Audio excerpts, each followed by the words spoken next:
Kyla, we're at Alexander Hamilton School. It's a school in the San Diego Unified School District.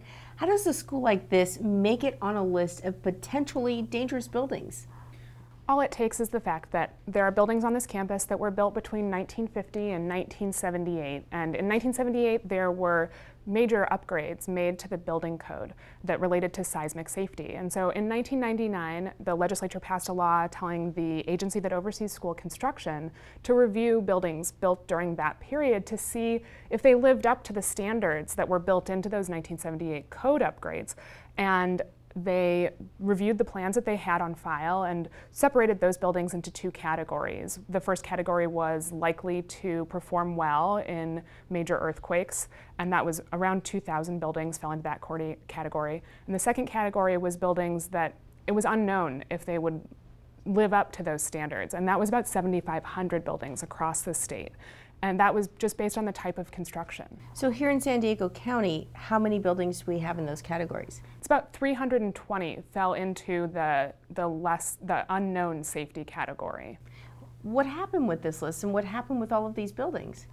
Well, it's been very spotty, and in some instances very little has happened. San Diego Unified actually just recently reviewed this building as part of its final round of inspections of its 90 buildings that were in that unknown safety category. But it's just one of 4 districts in the county where there are about 24 districts in the county that have buildings on the list, and it's one of just 4 that's actually inspected all of its buildings that were listed in that category. So your story is really focused on the school districts who haven't inspected buildings. So when you went out to speak with them, what did they tell you in terms of why they never got around to doing it? They told us a lot of different things, actually. One thing that we heard a lot was that there's not money now to do these inspections and possible retrofits. The state initially estimated that it would cost about $4.5 billion to do all of the inspections and mitigation that would be needed on the unknown safety buildings. And the state made about $200 million available in 2006. So that's less than 5% of that estimated cost. So the state hasn't made funds available for school districts to do this work. But at the same time, several have passed construction bonds. There was the housing boom in the early 2000s. They could have taken advantage of those increased property taxes to do that work. Another thing that we've heard, and we heard it from the superintendent in Carlsbad, was that the state just never made clear that this was something that needed to get done. We did construction in here and submitted plans to DSA. So if in fact DSA had issues with the safety of any of our buildings, they had the opportunity when we were asking for approval to do the construction. They could have said, oh, you need to add bolts, you need to do a study. None of that ever came through.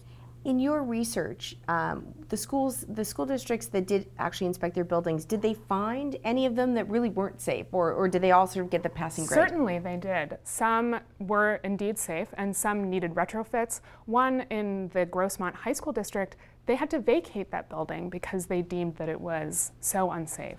So for parents at home right now, they want to know whether or not their school was inspected or whether or not their school is safe. What do they do? Where do they go to find out?